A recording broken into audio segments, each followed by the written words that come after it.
അവൾ ഇന്നലെ എന്നെ വിളിച്ചിരുന്നു. അവൾ പറഞ്ഞു ഈ റിലേഷൻഷിപ്പ് മുന്നോട്ട് പോകാൻ താല്പര്യമില്ലെന്ന്. എന്താണെന്ന് വെച്ചാൽ ഞാൻ ടോക്സിക് ആയിരുന്നു ഈ റിലേഷൻഷിപ്പിൽ. ഞാൻ ഇത്രയും സ്വാതന്ത്ര്യത്തിൽ കൈകടത്തരുതായിരുന്നു. എൻ്റെ ഭാഗത്താണ് തെറ്റ്. ചിലപ്പോൾ നിങ്ങൾ ചിന്തിക്കാം, ഇത് അനുഭവിക്കുന്നവർക്ക് മാത്രമല്ല പ്രശ്നമെന്ന്. ആരോഗ്യകരമായ ബന്ധങ്ങളിൽ ഏർപ്പെടാൻ ഇവർക്ക് ഒരിക്കലും കഴിയുകയില്ല എന്നതാണ് വലിയൊരു യാഥാർത്ഥ്യം.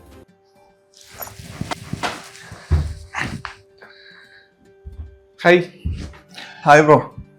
എന്നാ ഇന്നലത്തെ ട്രിപ്പിനൊന്നും കണ്ടില്ലല്ലോ? കുറച്ച് തിരക്കായിപ്പോടെ ഞാൻ. ട്രിപ്പ് എന്ന് കേൾക്കുമ്പോൾ ചാടി വീഴുന്ന നീ എന്താ ഇപ്പൊ ഒരിടത്തും വരാതെ? എടാ അത് ചെറിയൊരു പ്രശ്നമുണ്ട്. പക്ഷെ ഞാൻ നിന്നോട് എങ്ങനെ പറയുമെന്ന് എനിക്കറിയില്ല. അതെന്താടാ, എന്നോട് പറ. എടാ നമ്മുടെ ടീമിൽ കഴിഞ്ഞ ലാസ്റ്റ് ഇയർ ജോയിൻ ആയ ഒരു സ്റ്റാഫിനെ ഓർക്കുന്നുള്ളൂ, റീന എന്ന് പറഞ്ഞ സ്റ്റാഫിനെ. അവള് ഞങ്ങൾ ആക്ച്വലി 4 വർഷമായിട്ട് ഇഷ്ടത്തിലാണ്. ഞങ്ങൾ ഒരേ നാട്ടുകാരാണ്. ഞങ്ങൾ 4 വർഷമായിട്ട് നല്ല പ്രണയത്തിലായിരുന്നു. എന്നിട്ട് നീ ഇതുവരെയായിട്ട് ആരോടും പറഞ്ഞിട്ടില്ലല്ലോ? എടാ അത് എങ്ങനെ ഓഫീസിൽ എങ്ങനെ എടുക്കുമെന്ന് എനിക്കറിയില്ല. അതുകൊണ്ട് ഞാൻ പറഞ്ഞ. പക്ഷെ എനിക്ക് കുഴപ്പമുണ്ടാ. അതെന്താ? അവൾ ഇന്നലെ എന്നെ വിളിച്ചിരുന്നു. അവൾ പറഞ്ഞു ഈ റിലേഷൻഷിപ്പ് മുന്നോട്ട് പോകാൻ താല്പര്യമില്ലെന്ന്.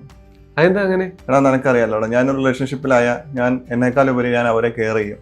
അതുതന്നെ ഇവിടെ സംഭവിച്ചു. ഞാൻ അവളോട് പറയായിരുന്നു ഒരിടത്തും പോകരുത്, അത് ഇടരുത്, ആ ഡ്രസ്സ് ഇടരുത്, ഇവിടെ പോകരുത്. ആദ്യമൊക്കെ അവള് അത് കാര്യമായിട്ട് എടുത്തില്ല. പിന്നെ അവൾക്കത് എന്തോ അത് റിയാക്ട് ചെയ്യാൻ തുടങ്ങി. പിന്നെ അവൾ ഇന്നലെ എന്നെ വിളിച്ചിരുന്നു. അവൾ എന്നോട് പറഞ്ഞത് കാണാൻ വരണമെന്നാണ് പറഞ്ഞത്. അപ്പോൾ നേരിട്ട് പോയി. അപ്പോഴാണ് അവൾ പറഞ്ഞത് എനിക്കിങ്ങനെ മുന്നോട്ട് പോകാൻ താല്പര്യമില്ല, നമുക്ക് ബ്രേക്കപ്പ് ആവാം. എൻ്റെ ഭാഗത്ത് തന്നെയാണ് തെറ്റ്. എന്താണെന്ന് വെച്ചാൽ ഞാൻ ടോക്സിക് ആയിരുന്നു ഈ റിലേഷൻഷിപ്പിൽ. ഞാൻ ഇത്രയും സ്വാതന്ത്ര്യത്തിൽ കൈകടത്തരുതായിരുന്നു. എൻ്റെ ഭാഗത്താണ് തെറ്റ്. ഹലോ, എന്താ ആലോചിക്കുന്നേ? ഇങ്ങനെയുള്ള കേസുകൾ ഒരുപാട് നമുക്ക് ചുറ്റും ഉണ്ടല്ലേ. പക്ഷേ ഇതത്ര വലിയൊരു പ്രശ്നമാണോ? ചിലപ്പോൾ നിങ്ങൾ ചിന്തിക്കാം, ഇത് അനുഭവിക്കുന്നവർക്ക് മാത്രമല്ല പ്രശ്നമെന്ന്.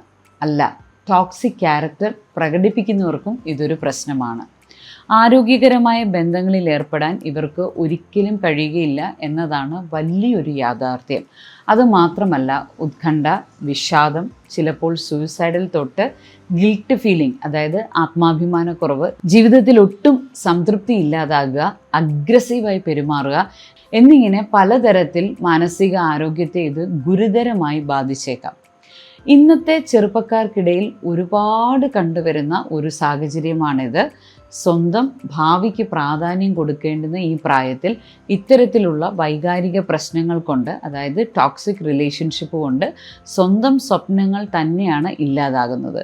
എന്നാൽ വളരെ പ്രായോഗികമായി മാനസിക ആരോഗ്യ വിദഗ്ധരുടെ സഹായം തേടുന്നത് മൂലം ഈ അവസ്ഥയിൽ നിന്ന് നിങ്ങൾക്ക് പുറത്തു കടക്കാൻ സാധിക്കും.